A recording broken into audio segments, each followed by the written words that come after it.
గంజాయి వాసన మరోమారు గుప్పుమంది. ఒడిశాలో గుట్టుగా సాగవుతున్న గంజాయిని శ్రీకాకుళం జిల్లా పలాస రైల్వే స్టేషన్ మీదుగా తరలించేందుకు చేసిన ప్రయత్నాలను కాశీబుగ్గ పోలీసులు అడ్డుకొని నిందితులను కటకటాల్లోకి నెట్టారు. ఇందులో భాగంగా ముంబై, హైదరాబాద్ వంటి ప్రాంతాలకు ఉన్న గంజాయి లింకులు బయటపడ్డాయి. ఈ మేరకు కాశీబుగ్గ డీఎస్పీ వెంకట అప్పారావు శనివారం మీడియా సమావేశం ఏర్పాటు చేసి పలు అంశాలను వెల్లడించారు. గంటల వ్యవధిలో ఒకే రోజులో 2 కేసులు నమోదు చేసి నలుగురిని అరెస్ట్ చేసి మొత్తంగా 11.5 కిలోల గంజాయిని స్వాధీనం చేసుకుంటున్నట్టు స్పష్టం చేశారు. మాదక ద్రవ్యాల అక్రమ రవాణాను నిలువరించేందుకు జిల్లా ఎస్పీ సూచనల మేరకు ప్రత్యేక నిఘా బృందాలను ఏర్పాటు చేశామన్నారు. కాశీబుగ్గ సీఐ తన బృందాలతో మాటు వేసి దాడులు చేశారని అభినందించారు. కాశీబుగ్గ డివిజన్ పరిధిలో ఈరోజు కాశీబుగ్గలో గంజాయి ట్రాన్స్పోర్ట్ చేస్తున్న కొందరు వ్యక్తులను అరెస్ట్ చేయడం జరిగింది.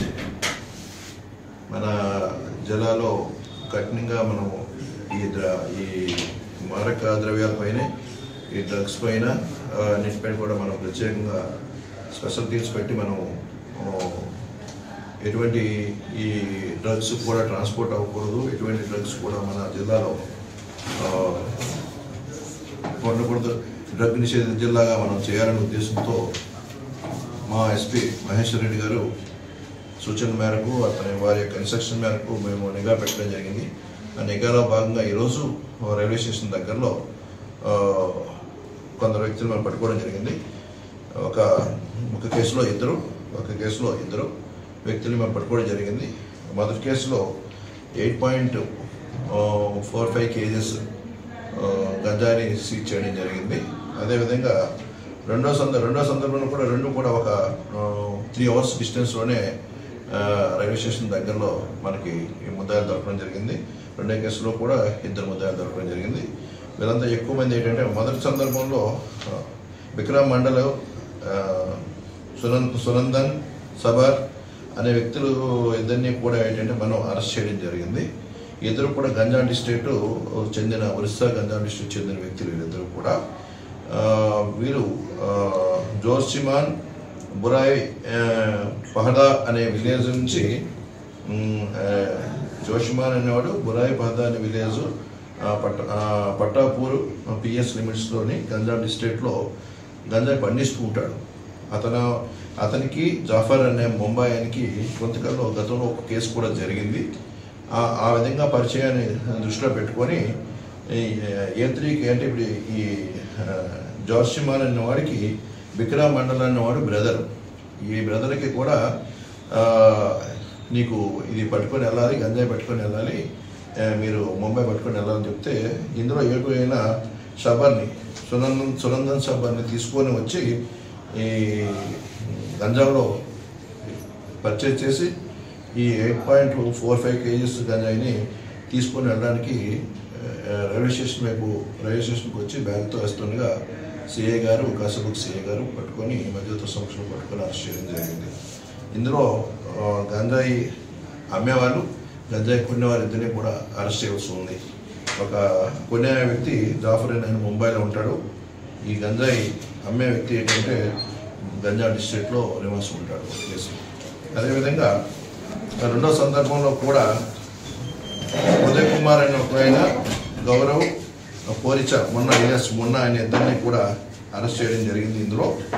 ఇందులో నందు అనే ఒక ఆయన హైదరాబాద్లో ఉంటాడు. నందు అనే ఆయనకి యాక్చువల్గా ఆయన రాలేదు. ఆయన ఫోన్ చేసి ఏంటి అంటే మోయిన్ అండ్ చింటూ ఆయన ఇద్దరిని కూడా ఈ రాయగఢ్ డిస్ట్రిక్ట్ ఈ మొన్నా దగ్గర పంపించడం జరిగింది.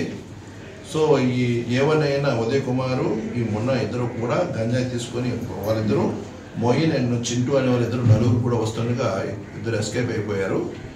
ఇద్దరు వ్యక్తులు మనం పట్టుకొని వారి ద్వారా 3.11 kgs గంజాయిని మనం మోసపరచుకోవడం జరిగింది. మధ్యవర్తుల సమక్షంలోని ఆన్ ఇన్ఫర్మేషన్ మనం కాశీబుగ్గ సిఐ గారు వారిని అరెస్ట్ చేయడం జరిగింది. వారిని ఈరోజు రిమాండ్ కూడా పంపించడం జరుగుతుంది. అయితే ప్రజలందరికీ పోలీస్ డిపార్ట్మెంట్ తెలియపరుస్తుంది ఏంటంటే ఈ మత్తు పదార్థాల వినియోగం వల్ల చాలామంది మానసిక అనారోగ్యాన్ని కోల్పోతూ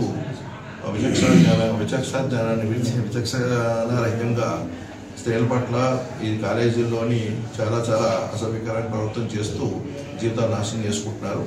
కాబట్టి ఈ గంజా రవాణా చేసిన వాళ్ళు కానీ, అమ్మిన వాళ్ళు కానీ, కొంటున్న వాళ్ళు కానీ, వారిపైన కానీ ఈ జస్ట్ ఎక్కడైనా ఏ కాలేజీలో కానీ, స్కూల్స్లో కానీ ఎవరైనా ఎటువంటి నేరాలు చేసినా కూడా వారిపై కఠినంగా చర్యలు తీసుకోవడం జరుగుతుంది. కేసులు కూడా పక్కాగా సిస్టమేటిక్గా చేసి ప్రతి కేసుని కూడా కన్విక్షన్ అయ్యే విధంగా మేము బిల్డప్ చేసి చక్కని ఇన్వెస్టిగేషన్తో దీనికి వారందరినీ కూడా నిరోధిస్తామని చెప్పేసి మేము ఇంకా తెలియజేస్తున్నాను. ఈ నిఘా ఆస్పెక్ట్లో పై అధికారులు డీజీపీ స్థాయి వరకు ప్రతి ఒక్కరు కూడా ఈ గంజా కేసులని ప్రివెంట్ చేయాలనే ఉద్దేశంతో డిఐజీ స్థాయి వారు, డిఐజీ గారు, ఎస్పీ గారు, డీజీపీ గారు కూడా దీని మీద ప్రత్యేకంగా ప్రతిరోజు కూడా శ్రద్ధతో ఈ నిఘాను ఏర్పాటు చేసి ప్రతి జిల్లాలో